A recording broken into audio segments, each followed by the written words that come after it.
Asmarasharya Payantam Tante Guru Paramparam Ishvara Puratinichi Mojichera Vibhagine Yo Mata Vyakta Vyaya Dashnamutaye Namaha Savavedanta Sedanta Gocharantam Gocharam Govindam Paramanandam Satsaguru Pranatashmam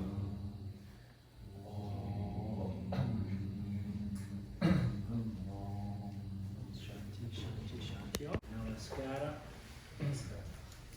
Embora todo pensamento esteja em contato com a consciência não está em contato com nenhum pensamento ou nenhuma experiência. Se sou consciente, estou sempre livre da experiência. Se sou consciente, eu sou a consciência, estou sempre livre da experiência. Nós dizemos que os objetos, os pensamentos, eles ocorrem dentro do âmbito da existência e não separados da existência. Né? Então, embora os pensamentos estejam em contato, ou não à parte, ou não separados da consciência, a consciência é completamente livre e independente de qualquer pensamento. De novo, a melhor analogia para compreender isso é o espaço. Né? O espaço acomoda todos os objetos do universo, todos os objetos existem não separados do espaço, e o espaço é livre e absolutamente não afetado, não tocado por nenhum objeto. Ele acomoda tudo, mas nada realmente toca. Por quê? Porque o espaço possui uma natureza semelhante à natureza da consciência, que é chamada de pervasiveness. Pervasiveness é pervasividade. Justo? Falei certo? Sim. Sim. O espaço ele pervade todos os objetos, né? Ele penetra todos os objetos físicos e materiais, nada foge, né, ao espaço. Consciência do mesmo modo. Então tudo ocorre dentro de mim, mas eu sou livre de tudo. Né? Tudo depende de mim, tudo é em contato, né, dentro de mim como existência, consciência. Mas eu, a consciência, eu não estou em contato com ninguém. Nada me toca, nada me afeta, nada me mancha, nada me queima, nada me molha, nada me seca. Nenhum objeto me afeta. Né? Por quê? Porque tratam de duas ordens de realidades diferentes, da única realidade não dual. Né? E essa sobreposição aqui, ela não afeta a minha natureza livre e independente, tal como o espaço. Se sou consciência, estou sempre livre da experiência. Primeiro a gente disse que consciência, dá um outro ponto de vista, consciência pode ser apresentada como sinônimo de experiência. E agora a gente diz, já que eu sou consciência, eu estou sempre livre da experiência. As contradições aparentes, né? Agora eu estou dizendo, não, eu como consciência, eu sou livre de toda e qualquer experiência. Experiências não me tocam. Mas daquele outro ponto de vista, a gente queria determinar o relacionamento entre a consciência e os seus status relacionais com os objetos. A gente diz, quando ela, né, em associação com Maya, ela assume um status relacional, e ela se torna uma experiência. Ela se torna aparentemente uma experiência. Porque eu, como consciência, estou sempre livre e independente de toda e qualquer experiência, muito embora eu apareça como Jiva, a entidade experienciadora. Quando a gente fala de experiência, a gente se refere ao Jiva, a entidade que experiencia. Né? Você tinha alguma pergunta referente a esse tema? Já que a gente, antes do intervalo. Você quer falar? Eu queria. Eu ainda não entendi muito bem o que significa iluminar. A consciência ilumina. Isso significa o quê? Que ela revela? Iluminar é uma palavra também que possui as suas limitações, né? Porque ela envolve ação, espaço, movimento, né? É um verbo, né? Então, uma palavra que é um pouco mais própria, né, de vida ou precisa, seria a consciência, ela brilha, entendeu? Ela brilha, primeiro ela brilha em Maya, o aparato refletor macrocósmico, que depois ela brilha no aparato microcósmico dos giros, o sutil. Quando ela brilha, ela ilumina. Mas ela não ilumina como um ato, entendeu? Voluntário, envolve ação, etc. É a natureza da consciência brilhar. Quando a gente usa brilha, é um pouco menos, né? Tem menos conotação de ação, movimento, voluntariedade, etc. Porque nós já determinamos que a consciousness is actionless, ela é livre de qualquer ação, ela não faz nada. Então é mais fácil a gente compreender o fato de que, por natureza, ela brilha sempre quando ela reflete num aparato refletor, seja ele o macrocosmo, chamado Maya ou Prakriti, ou o microcosmo, chamado a consciência do Jiva. Mais ou menos, resolve a sua pergunta? O que você quer saber? É, mais ou menos isso, porque essa palavra não estava ficando muito clara para mim. Porque ela diz que... Em alguns Upanishads a gente apresenta a consciência como o illuminator, o iluminador, entendeu? É, mas era isso que não ele diz. Embora pareça mudar quando é confundida com os pensamentos que ilumina. Então, é isso que eu estava querendo entender. Ela ilumina o pensamento? Como assim? Ela revela o pensamento? Ela ilumina a mente do Jiva, e a mente do Jiva ilumina o campo, e o campo dos objetos. O objeto, ele não é diferente do pensamento do objeto. A gente vai ver isso mais cuidadosamente. E é ela que é a fonte que ilumina a mente do Jiva, que ela brilha no Jiva, a mente do Jiva, e ilumina o campo. Entendeu? Então, mas ela brilha do mesmo modo que o Sol, ele reflete nos objetos de Mithya indistintamente. Existem algumas analogias que explicam que o Sol, ele reflete, ilumina tudo que existe em Mithya indistintamente. O que significa? Ele vai iluminar um assassino, entendeu? Torturando outras pessoas, e vai iluminar um santo, entendeu? Abençoando e ajudando outros indivíduos. Ele vai iluminar uma paisagem maravilhosa, né? Com árvores, e vai iluminar, entendeu? Um esgoto sujo, fedorento. Então, essa luz do sol que ilumina indistintamente, entendeu? Ela ilumina não como uma ação voluntária, porque ela, a natureza do sol é iluminar, entendeu? São palavras que envolvem ação, são palavras que são verbos, mas na verdade elas não significam ação, movimento, espaço, entendeu?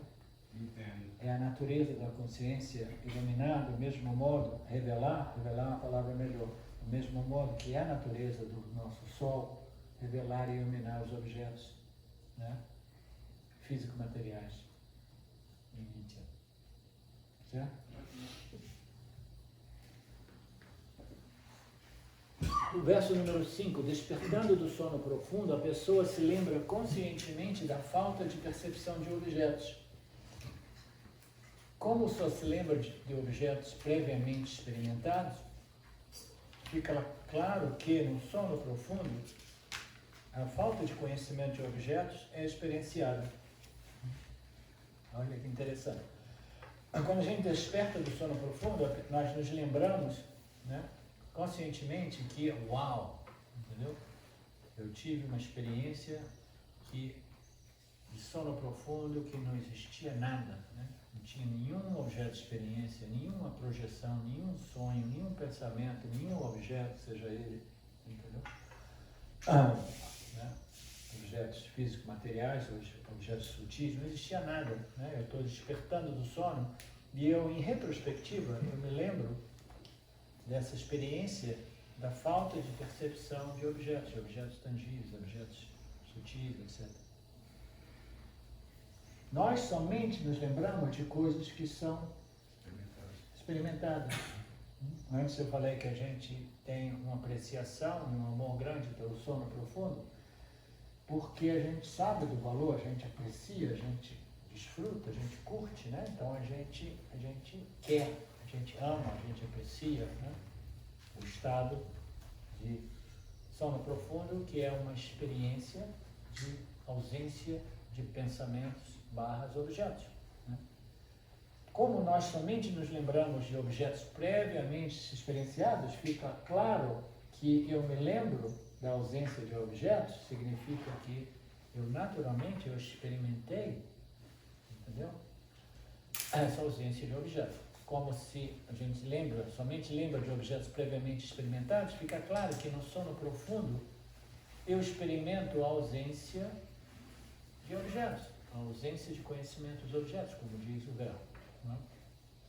Então a gente sai do sono profundo e a gente sabe que a gente experimentou, porque em retrospectiva, entendeu? A gente lembra e a gente só lembra daquilo que a gente experienciou, do mesmo modo que a gente só deseja alguma coisa que a gente conhece por experiência direta. Por que a gente deseja tanto o sono profundo? Porque a gente já experimentou, a gente experienciou, é uma experiência direta nossa, né? Essa experiência de ausência de objetos, que é altamente gratificante, rejuvenescedora, etc, etc. Reparadora. Só uma curiosidade, à medida que você tem uma mente mais ativa, você tem mais tempos de sono profundo? Tem alguma relação? Não. Não. Não direito não. Naturalmente, se sua mente é muito rajásica, você tem uma certa dificuldade de dormir. Muito embora o raja seja conduzente a tamas. Você tem uma mente muito rajásica, entendeu? Ela te porta a exaustão física, mental, e depois aquele raja se converte em tamas e você colapsa. Né? Mas se você tem uma mente muito satírica, eu já comecei a experimentar um pouco isso. Quando a gente faz esses encontros, e principalmente quando eu estou aqui, né, desdobrando esses ensinamentos, a minha mente se torna mais satírica, senão eu não consigo fazer isso. A inspiração não ocorre, Ishvara não consegue operar através da mente. Então a mente desenvolve mais sattva, entende? Aí o indivíduo tem dificuldade de dormir, tem muita sattva. Para dormir a gente precisa de uma dominância de tamas. A gente precisa de mais tamas. Eu tenho experimentado esse problema com alguns webinários que eu tenho feito de noite, lá na Europa, e depois eu fico ligado. Aí eu tenho que esperar até que um pouco daquele sattva se converta em tamas, de qualquer modo, entendeu? Então, uma pessoa... Qual era a sua questão? Não, só perguntei se mais sattva, mais sono profundo. Uma pessoa mais satírica, ela tem os 3 estados mais bem definidos, né? E ela, naturalmente, ela não vai sofrer essas dificuldades, essas disfunções mentais, psicológicas, que a gente chama de insônia, né? A menos que exista um problema físico-anatômico, né? Ou um problema, às vezes, no corpo sutil mesmo, que impede o indivíduo. Tudo é possível, imite, entendeu? De repente, tem um santo, um Yani, que por qualquer condição, no corpo sutil ou no corpo físico, tem dificuldade de dormir, entendeu? Isso não é possível. Você gosta de dormir?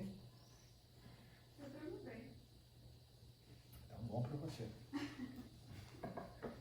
Eu lembrei de uma citação que eu vi uma vez do Paramartananda, falando que uma das coisas que um sábio aprecia muito é uma boa noite de sono profundo, mas é no sentido de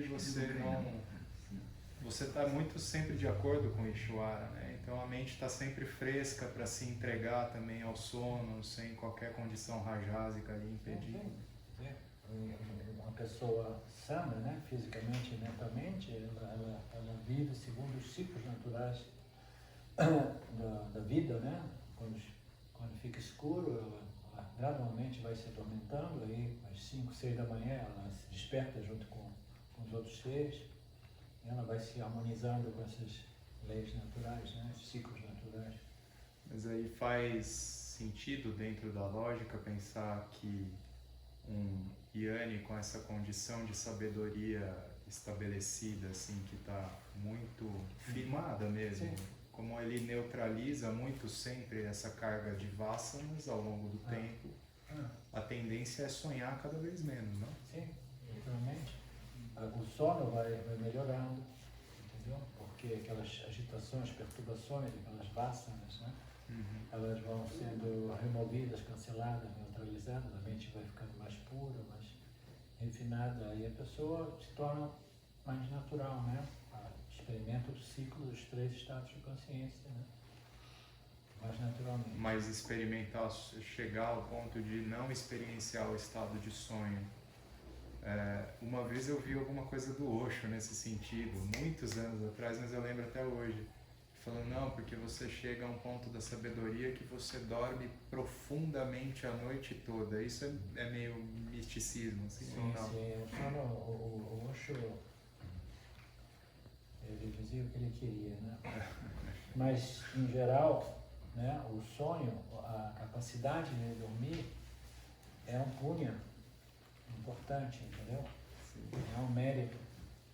Eu me lembro no templo de Papaji que tinha um rapaz que chegou lá, um italiano, um cozinheiro. E Papaji se apaixonou pelo cara. O cara era doidinho. Às vezes o guru se apaixona por né, tem essa simpatia forte pelo discípulo, a gente não compreende.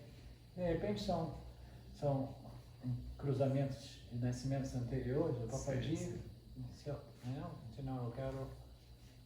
Né, e começou a dar opinião na vida do cara, vem aqui, eu quero que você fique perto de mim, eu quero abrir um restaurante, e coisas que um Jnana Vedantino não faz, entendeu? Mas tudo é possível em Nietzsche. Ele começou a dar opinião, o cara abriu um restaurante ali, isso e aquilo. Aí um dia esse menino, ele falou, mas eu tenho um problema é que eu sofro de insônia, não consigo dormir, etc. Eu fico muito esgotado, cansado, estressado, aí eu fumo muito maconha. Ele se abriu assim. Aí o Papaji, né, ele descascou o cara, como a gente diz. Como é que a gente diria a expressão? Descascou é uma gíria, assim. Descascou o cara. Porque isso são méritos kármicos, entendeu? Você precisa de merecer o sono. As pessoas, né, wicked, ou, né, maltosas, elas não sabem nem o que é, né, o punha, o prazer, a satisfação de um sono profundo, né?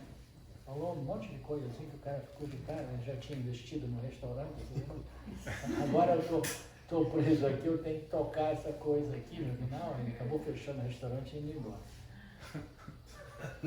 Então não aguentou. O sono profundo é parte de um punya karma, né? Porque é tão importante, né, para a nossa saúde física e mental.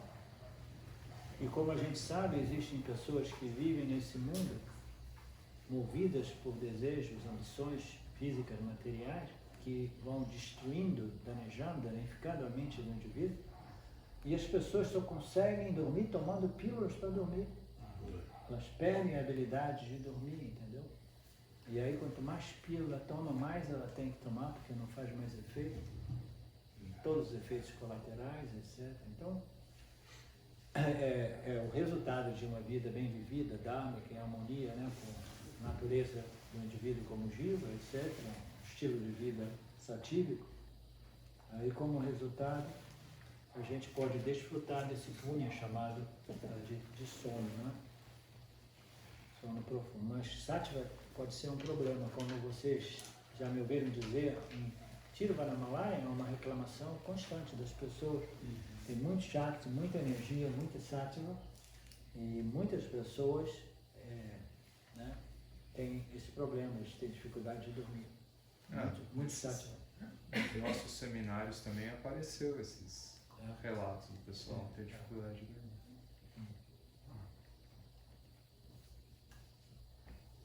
O sono é uma experiência, despertando do sono. O sono é uma experiência particular, não é que não seja nada, é a experiência da ausência de objetos. Está tudo em forma de semente potencial. Então, no estado de sono profundo, tudo existe do mesmo modo que existe no sono profundo de Brahman, durante Pralaya. Tudo permanece, né, Maya Ishvara permanece como potencial, como semente, e no despertar, o universo, ele retorna por outros 457 bilhões de anos, como dizem as escrituras.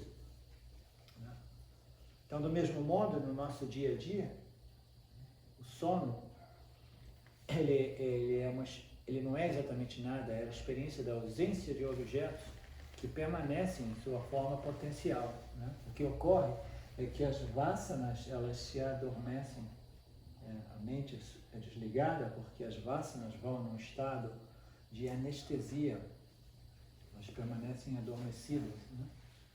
Aí depois de um certo período de sono, dependendo da natureza dessas vasanas, se as vasanas elas estiverem muito carregadas de energia, essas vasanas de novo, elas projetam sonhos que vão interrompendo esse sono profundo. Né? Então a gente sabe quando tem algumas coisas, né? A Yara estava dizendo, tantas coisas se movendo, né?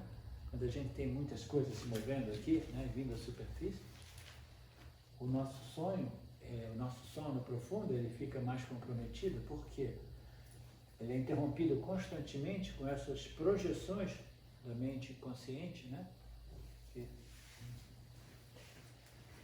Então, essa ausência de objetos, ausência de pensamentos, não é exatamente nada, né? É simplesmente as minhas vasanas num estado de suspensão ou de potencial, adormecidas, anestesiadas. Aí, de repente, depois de um certo momento, de um certo tempo, né? Essas vasanas como que começassem a vibrar, né? Aí a gente percebe isso mais no amanhecer, perto do amanhecer. Você está dormindo, um sono profundo, super gostoso. Aí você percebe que as vasanas começam a projetar pensamentos, ideias, sonhos. Aí, não. Conhece a história do não, not again? Aí, não, mãe, não, eu quero dormir para sempre. Not again, não de novo, os problemas do dia a dia, entendeu? Tem que trabalhar, tem que fazer isso e aquilo. É uma criancinha que nasceu na Índia. A Índia é a terra da impossibilidade. Ele nasceu lá, era uma alma muito avançada. E disseram quando foi um parto natural, naturalmente, ele nasceu, quando pegaram o bebezinho, deram um tapinha para ele chorar, em vez de chorar, ele falou assim, oh, no, not again, not again!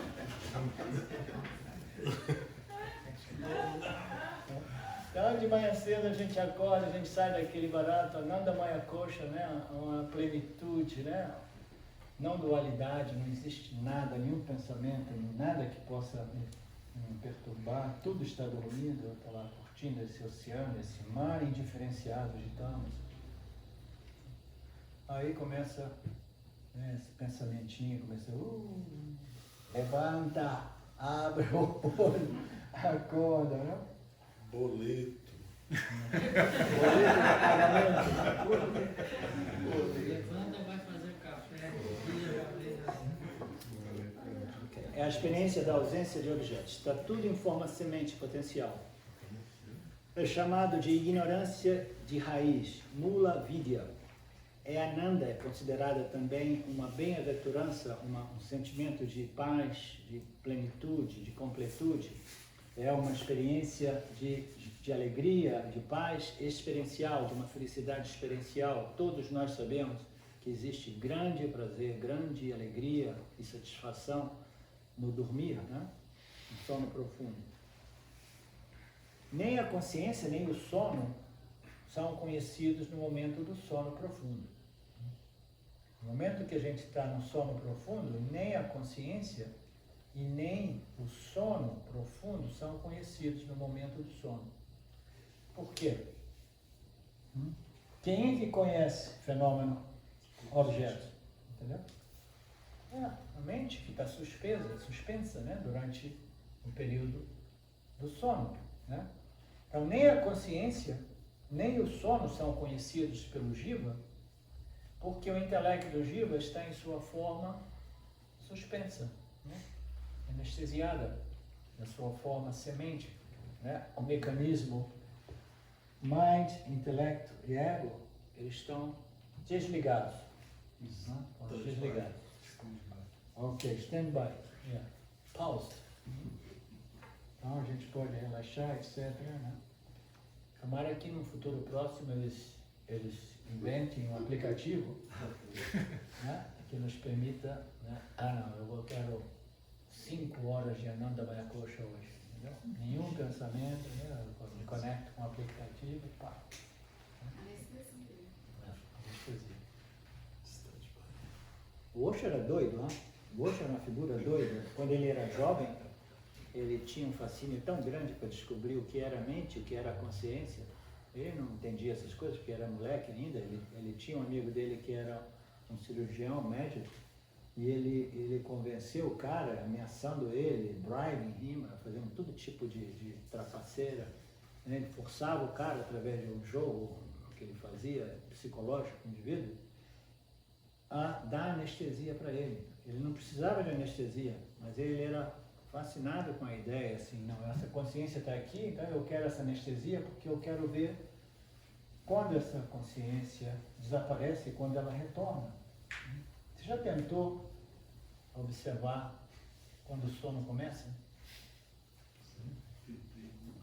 É impossível, né? Se você quiser observar o início do sono, você não dorme nunca. O sono aparece quando você menos espera, aí você desaparece. A mente, ela não consegue conviver simultaneamente com o sono. E o Osho Ajahn, ele queria testemunhar o apagar da mente. E testemunhar o retorno da mente. Eu fui fazer uma cirurgia em São José dos Campos, quando eu estava morando em São Francisco Xavier. Não foi uma cirurgia, foi um exame que eu precisei de tomar uma desses remédios que te apaga completamente. Eu também pensei nisso, eu quero ver como é que vai ser. Eu acho que ela me colocar lá, e disse, não, eu sou consciência, eu sou consciência. Já era, cara, já era. Aí depois de 1 hora eu acordo numa caminha ali, num corredor, com meu amigo que estava me esperando, que ele foi dirigir o carro para mim. Totalmente inconsciente. Eu falei, putz, grilo, né? Eu pensava que a minha consciência era all-pervasiva, que ia perceber, entendeu? Até mesmo esse estado. Não. A mente, quando ela vai em estado semente, em estado de anestésico ou suspenso, entendeu? Nenhum conhecimento é possível. Não existe conhecimento. Nem a consciência, nem o sono são conhecidos no momento do sono, porque o intelecto está em sua forma semente, desligado. Mas depois de acordar, nós lembramos do sono. Não seria possível recordar a experiência do sono se você não estivesse presente durante o sono. Porque você pode se lembrar apenas daquilo que você experimentou. Né? Então a gente já cobriu essa lógica há diversos anos. Além disso, você não pode experimentar sem um pensamento. O pensamento eu sou precisa estar presente, de modo que a gente possa experimentar os demais pensamentos provenientes desse pensamento I am. Aí eu experimento. É um vritti que experimenta os outros vrittis. No estado de vigília, nós temos esse vritti que é chamado de Vishwa, o eu sou do Vishwa, no estado de vigília. No estado do sono, esse vritti, eu sou, é extremamente sutil, ele é chamado do pranya jiva, extremamente sutil, mas é ele que consegue captar aquela experiência de ausência de objeto. E na experiência de sonho, nós temos também um eu, um pensamento eu sou, chamado Taijasa. Taijasa jiva, é o jiva, é o pensamento eu sou do sonhador, que testemunha, né, o sonho, os objetos do sonho, e às vezes ele se vê no sonho, que é interessante também, né? Se vê no sonho como sonhador. E eu estou sonhando e eu estou correndo. Como é que é o nome do... Taijasa.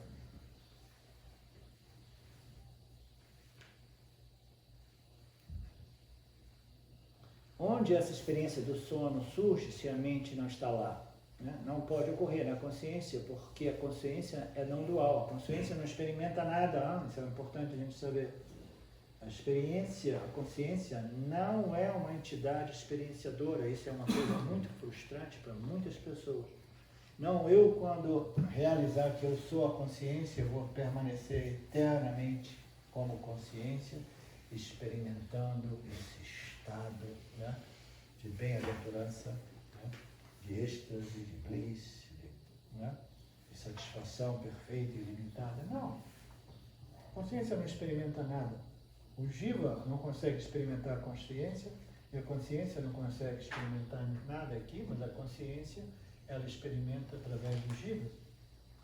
E o auto-reconhecimento, ou o autoconhecimento, ele permite ao Jiva, a entidade experienciadora, de experienciar a partir da plataforma eu sou a consciência infinita, em vez de eu sou o Jiva.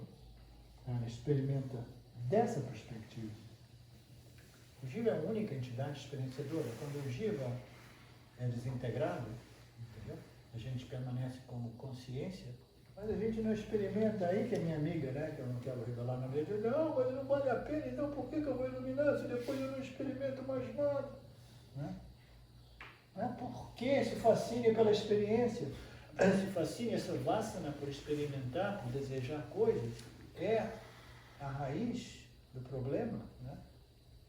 A gente fica preso nessa necessidade. E agora eu quero me iluminar porque eu quero experimentar a satisfação eterna, perfeita, transcendental, infinitamente, né, além do início e do fim do tempo. Não.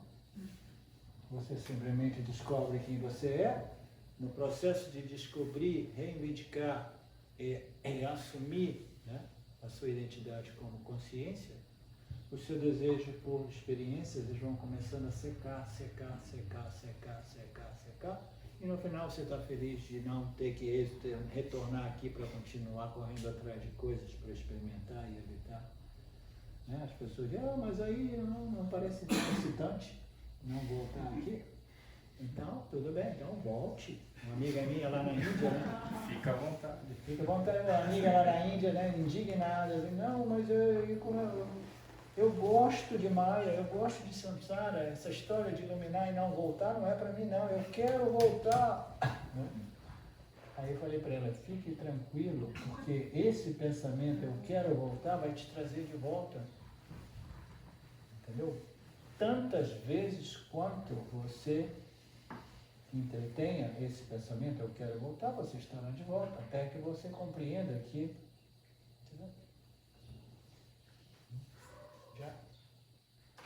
o mundo já não brilha como antes, quando você compreende, entendeu? O fato de que nada disso realmente vai preencher você, porque a sua natureza é pura, é a plenitude, você é inteiro, completo, você é aquilo que opera todos os jivas sob, né, o efeito de Maya. Então você permanece estabelecido na sua real identidade, sem essa necessidade compulsiva de querer experienciar coisas, pessoas, eventos, situações, circunstâncias, etc. Mas no caso, por exemplo, isso pode, por exemplo, se a pessoa ela se realiza, de certa forma, o Jiva, de uma forma espontânea e natural, às vezes pode ter, vamos dizer assim, experimentar o acho que você já falou, tipo assim, tipo, o substrato de se autoconhecer, tem uma certa satisfação, a paz, de uma certa forma o Jiva, ele só não fica preso a isso, mas isso pode acontecer de alguma forma quando a pessoa... Nós já estabelecemos que o auto-reconhecimento, o autoconhecimento, entendeu? Ele não faz o mundo, os objetos desaparecerem. Né? A dualidade permanece, os objetos permanecem e a experiência continua a rolar.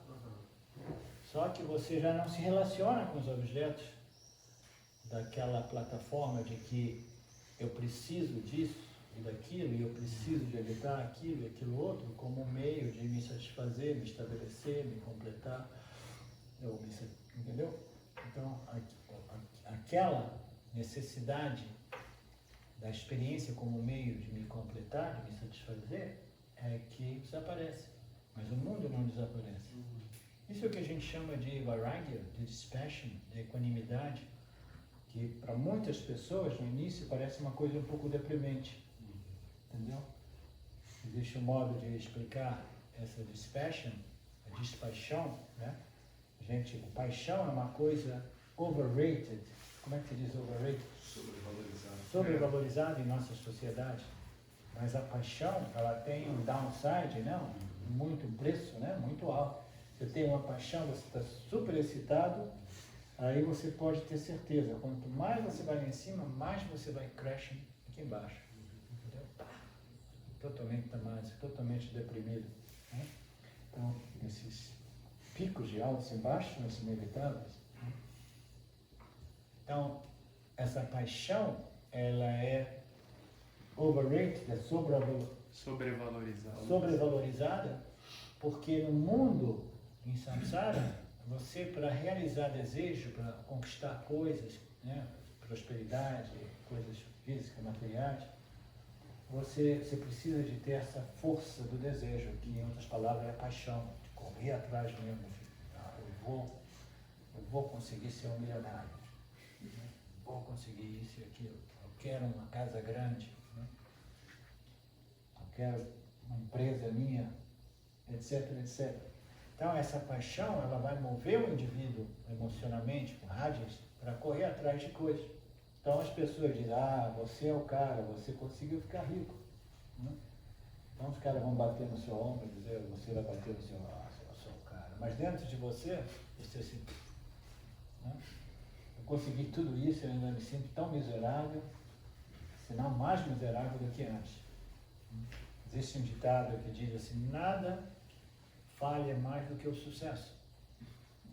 Né? Porque quando a gente tem todo o sucesso, muito sucesso, né, na vida, do ponto de vista material, a gente, no final a gente descobre que nada daquilo resolveu o nosso problema fundamental. Né? Porque a gente continua ainda vazio, tentando buscar um outro objeto de desejo que finalmente possa resolver esse problema. E nenhum objeto jamais irá resolver esse problema de incompletude do Jiva, né? Porque o Jiva é completo por natureza, porque o Jivatma is equal to Paramatma.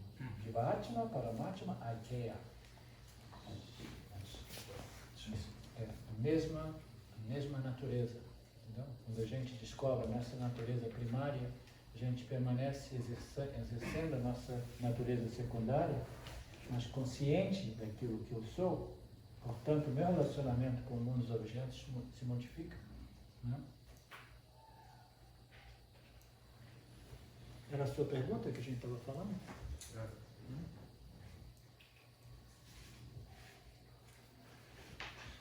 O que não pode ocorrer na consciência, porque a consciência é não dual. Onde essa experiência de sono surge se a mente está desligada? Ela não surge na mente, porque a mente está desligada, não surge na consciência, porque a consciência ela é não dual. Como ela pode experimentar alguma coisa se não existe nada além dela mesma? A consciência é without a second, one without a second, sem um segundo. Né? Então a consciência é não dual. Dualidade só é possível entre dois fatores, um sujeito e um objeto. A consciência a gente chama às vezes de sujeito, mas na verdade é além da dualidade sujeito-objeto. A dualidade sujeito-objeto é um efeito de Maya. A consciência é aquilo que não experimenta nada, porque não existe nada além do ser, não existe nada além de Brahman. Não é? Então ela não pode, a experiência não pode ocorrer na consciência, porque a consciência é não dual, ela não tem espaço e tempo para acomodar as coisas e os objetos. Essa experiência ocorre em um mundo aparente de sonho criado por Maya, que é chamado de uma projeção, né? Essa inteligente, bela, maravilhosa, fascinante ignorância, que é sobreposto à consciência. Acontece fundamentalmente no corpo causal, a mente latente, a mente dormente. Nesse estado, existe um tipo de pensamento sutil, não dual, chamado Nirvikalpa, chamado Nirvikalpa Vritti. embora esteja sempre presente, porque o corpo causal está sempre presente, esse pensamento, nós estamos falando do pensamento eu sou, do Prajnajiva, né? Esse pensamento é sutil demais para ser conhecido. Só depois de acordar é que aquele pensamento eu sou do sono profundo, do Prajnajiva, ele pode ser inferido. E inferência é um meio de conhecimento super válido. De fato, 90% do nosso, ou mais, do nosso conhecimento científico é todo ele baseado em conhecimento inferencial. Né? Onde existe fumaça, onde tem fumaça, existe fogo. Eu conheço o fogo, todo conhecimento inferencial é baseado em conhecimento direto, sensorial. Eu conheci o fogo, eu conheci a fumaça como um produto do fogo, e agora eu não preciso ver o fogo para inferir que existe fogo se eu vejo a fumaça. Por quê? Porque eu conheci o fogo, eu conheci a fumaça, eu conheço o relacionamento entre os dois, e assim a gente vai fazendo todas essas inferências e desenvolvendo esse conhecimento tecnológico que nos permite viajar no espaço, andar a Júpiter, etc, etc. Professor, então, quando você fala, deu um exemplo que a mão está onde? A mão está na consciência, por exemplo. Eu estou falando de Maya. Eu não estou falando da consciência. Sim. É isso, né? Sim. Porque é de novo a mesma coisa. O sujeito e o objeto que você falou. Sim. Só acontece em Maya. E eu só vou ver isso aqui em Mitya. E só vou compreender Satya. É isso, certo? Você tem que compreender a sua natureza como Satya, e essa compreensão só pode ser obtida em Mitya. Né? Todos os objetos existem na consciência, entendeu? Não separados da consciência, mas a consciência não é associada a nenhum objeto, entendeu? Porque ela é não dual por natureza, não existe nada além dela mesma. Mas os objetos aparentes, eles são percebidos pelo Jiva como, né, o seu autoconhecimento, como não separados da consciência. Mas a consciência é livre de todo e qualquer objeto de experiência. Essa libertação é para o Jiva, porque a consciência não dual, ela é além, beyond, né? Ignorância e conhecimento, né? Liberação e bondage, né? Como se diz bondage? Servidão e limitação. Ah, servidão, vocês têm usado servidão, escravidão, servidão, né? Então, essas duas ordens de realidade, essa ordem que eu vou perceber sujeito-objeto, né? E a outra ordem eu não vou perceber nada, eu só compreendo, né? Você compreende? Com o espelho do Vedanta, né? Você compreende a essência natural, livre, independente de tudo que existe em Mitya. Você compreende aquilo como a sua natureza. É importante que a gente compreenda a consciência e que eu reivindique que a consciência é o substrato de tudo que existe e eu estou incluso na totalidade. Então é a minha natureza livre e independente de tudo. Entendeu?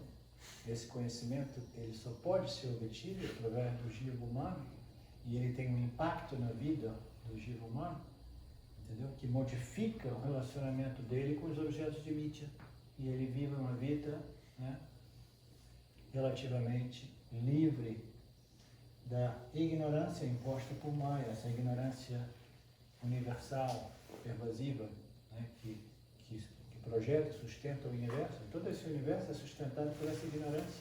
Qual é a ignorância? A realidade, a natureza da realidade é a dualidade. Entendeu? E você, o ser, aparece como jiva e se sente incompleto e você precisa de obter, haver e manter e evitar de modo a desenvolver um senso de plenitude, de satisfação, de segurança, paz, etc. Essa é a ignorância fundamental.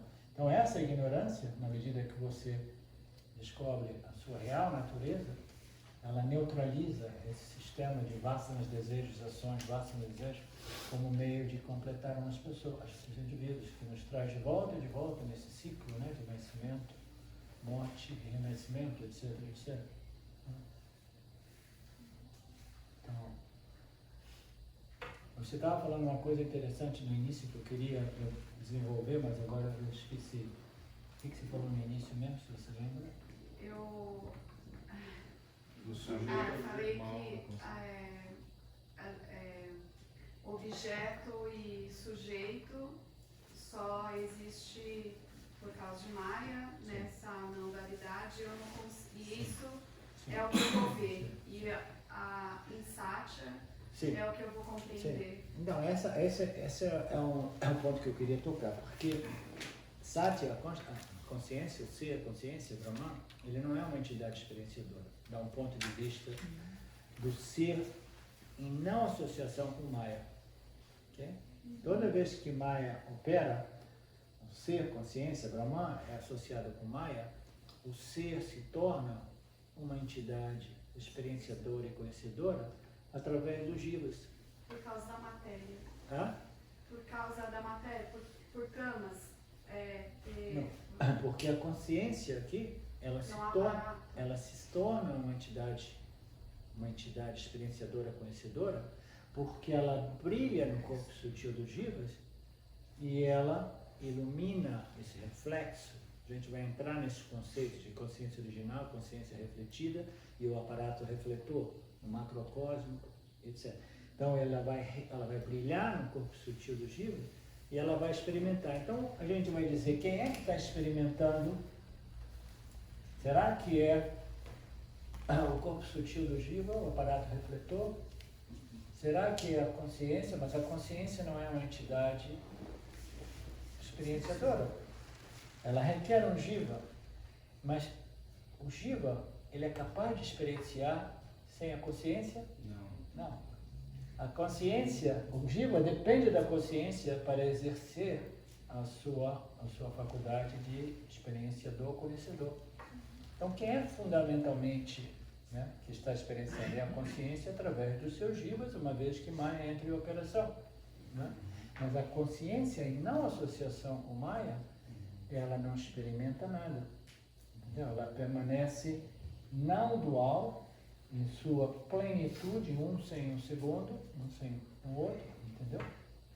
E sem nenhuma necessidade de experimentar nada, porque o que traz a necessidade, o desejo de experimentar são essas vasanas fundadas na ignorância, que me dizem que a natureza da realidade é dualidade e eu preciso de correr atrás de objetos que eu quero ver e correr dos objetos que eu quero evitar, e a vida se torna um corre-corre, tentando resolver esse senso de inadequação, insatisfação, insuficiência e incompletude do jiva, né?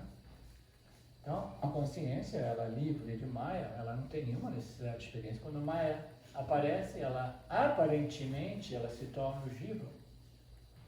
Aí a dualidade sujeito e objeto opera.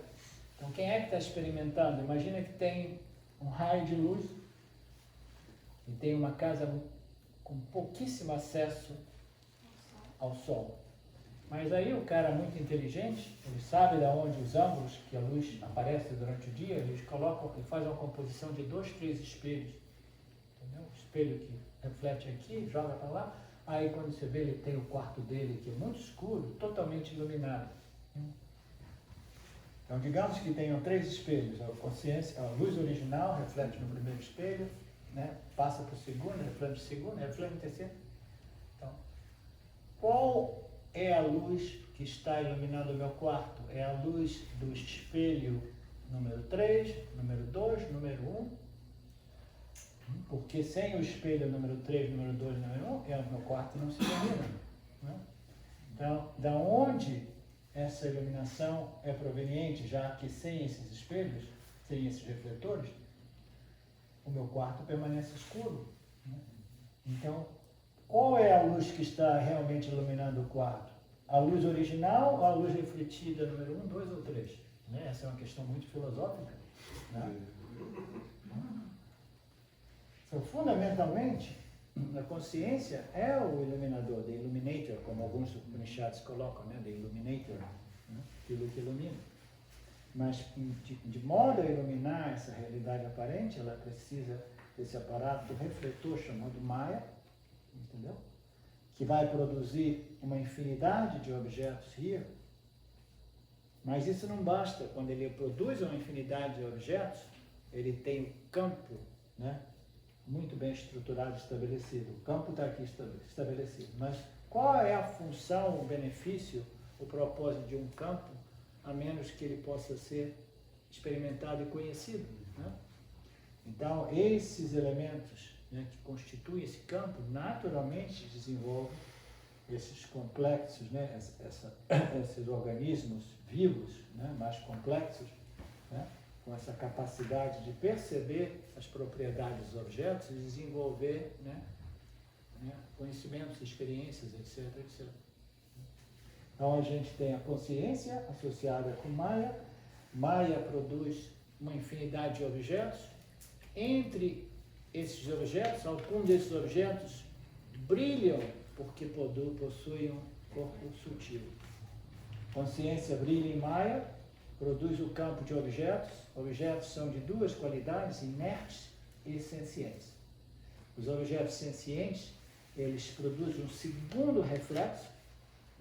Consciência refletida em Maya produz o Jiva, aí ela reflete no corpo sutil do Jiva, aí nós temos essa sobreposição, né, de uma outra realidade, que é o Jiva iluminando o campo através da sua mente, que é governada por suas vasanas, a sua subjetividade, as suas vasanas, que vai interagir e agir segundo, né, as minhas tendências, meus preconceitos, as minhas noções, etc, etc, a minha subjetividade, né, no corpo de vasanas.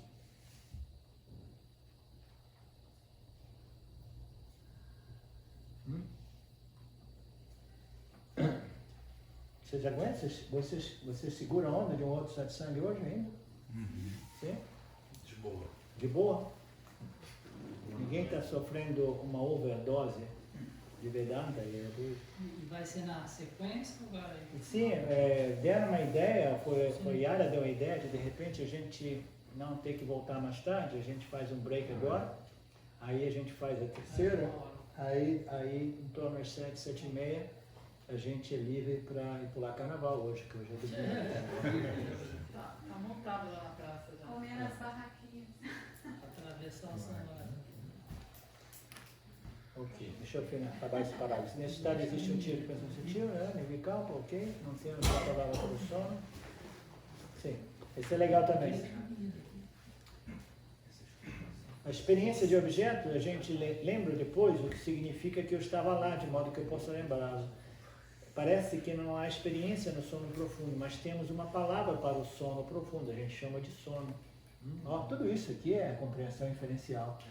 Nós somente inventamos palavras para descrever coisas que nós experimentamos.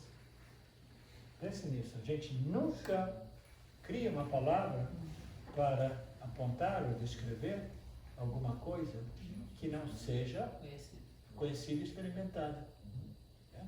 A elegância do Vedanta é uma coisa incrível, né? É muito lindo, né? Se houver experiência, existe um experimentador. E esse experimentador é chamado Mr. Pranya. Oh, it's so beautiful this name, huh? Pranya. Se eu tivesse um filho, se eu voltar aqui e tiver um filho na próxima vida, eu vou chamar ele de Mr. Pranya. Ok.